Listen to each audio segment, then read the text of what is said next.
This is Jeff, our Chief of Design. And Jeff and the team have done just an incredible job of being the driving force behind our products. We've been working together since well before the R1, so it is so amazing, Jeff, to see this, and to you and the team, amazing work. Thank you.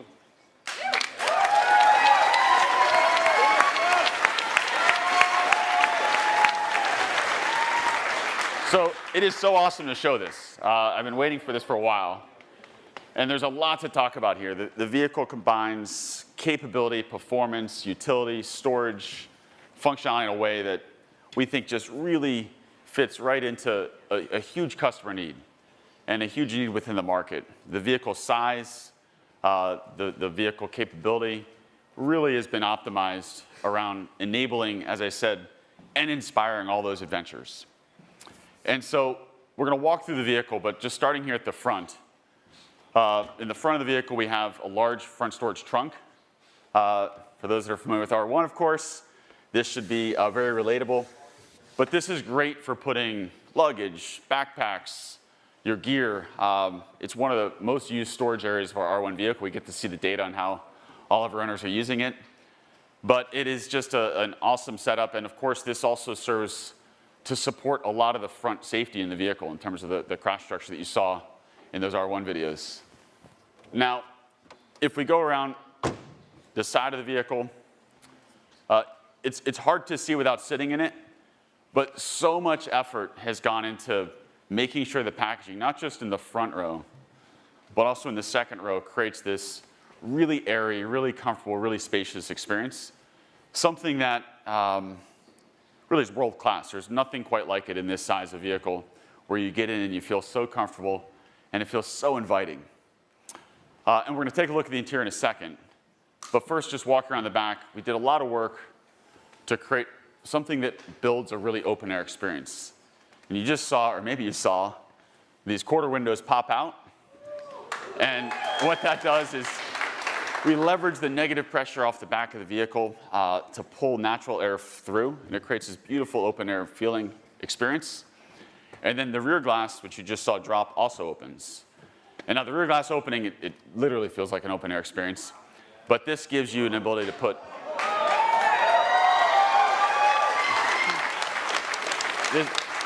you can put surfboards, you can put longer gear, and as you just saw, the second row seats fold flat, but also the first row seats fold flat. And the first row seats folding flat,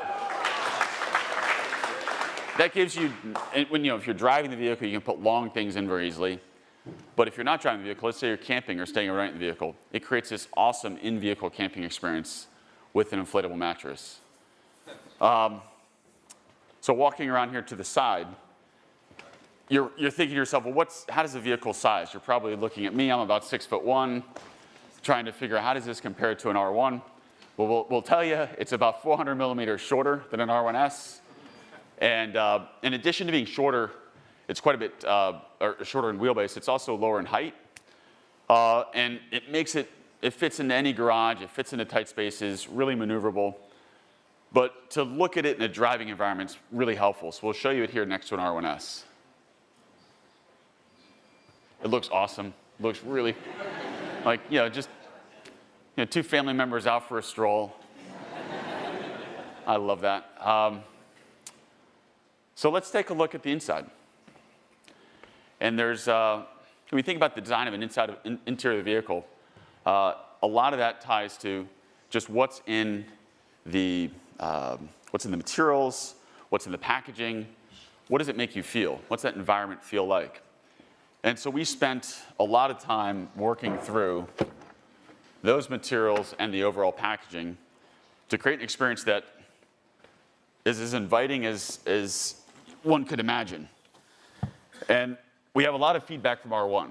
And one of the points of feedback was a desire for a glove box. And we had lots of reasons to not have one.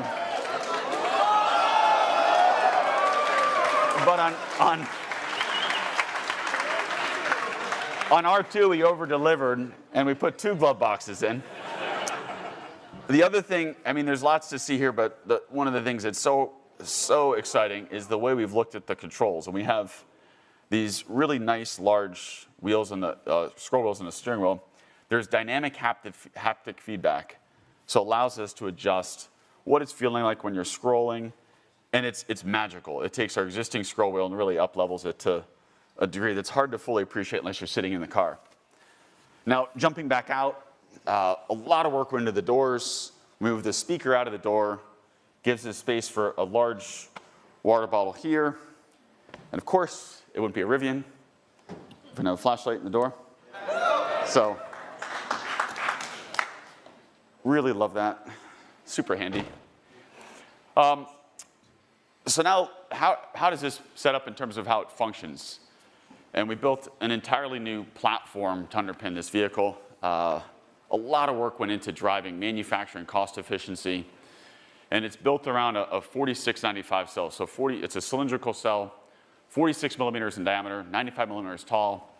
It's a much larger cell than the 21 millimeter diameter cell that we have in R1 today. And that cell's integrated into a highly structural battery pack. So the battery pack in the floor actually makes up a big part of the vehicle structure. The top of the battery pack is actually the floor of the vehicle. So a lot of these innovations that we're driving into how we build the vehicle are core to us making sure the price point can be really affordable. We'll get to that later. But from a drivetrain point of view, we have a single motor, rear-wheel drive variant. We have a dual motor, one motor in the front, one motor in the back, all-wheel drive variant. And then we have a tri-motor, two motors in the back, one in the front. And in the highest performance variants of the vehicle, 0 to 60 in well under 3 seconds. Yeah, so it's very quick. And then all those motor combinations can achieve over 300 miles in range.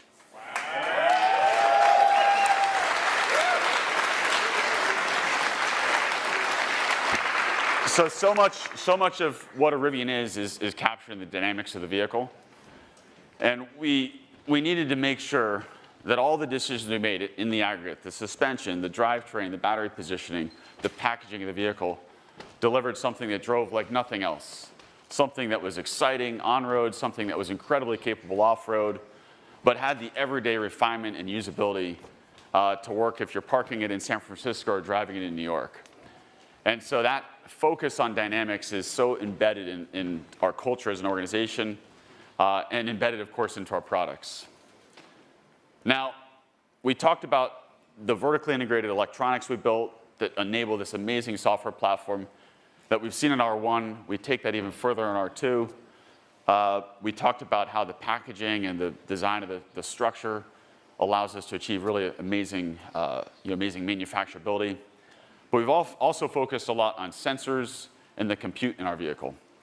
And this has 11 cameras, 5 radars, 4 radars in the corner, 1 long-range radar in the front, which we couple with our new, much higher compute platform, which will enable this to have a very high level of self-driving. And for us, that represents being able to get on the highway, take your hands off the wheel, eyes off the road, and truly operate it where you get your time back.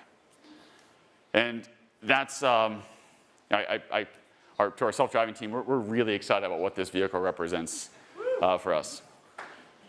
Now, I do want to talk just a bit about how we've laid out the manufacturing system here. And I talked before about battery pack, but every single decision in a vehicle, and I say this a lot, you look at a vehicle in the aggregate like this, and it looks like, maybe there was a few thousand decisions. There's millions of decisions that have to be made across thousands of engineers. And those thousands of engineers making those collectively millions of decisions, we're incredibly focused on ensuring every one of those is not only optimizing for what the ownership experience will be, but optimizing our ability to make this very affordable and very accessible. And so the R2 starting price will be $45,000.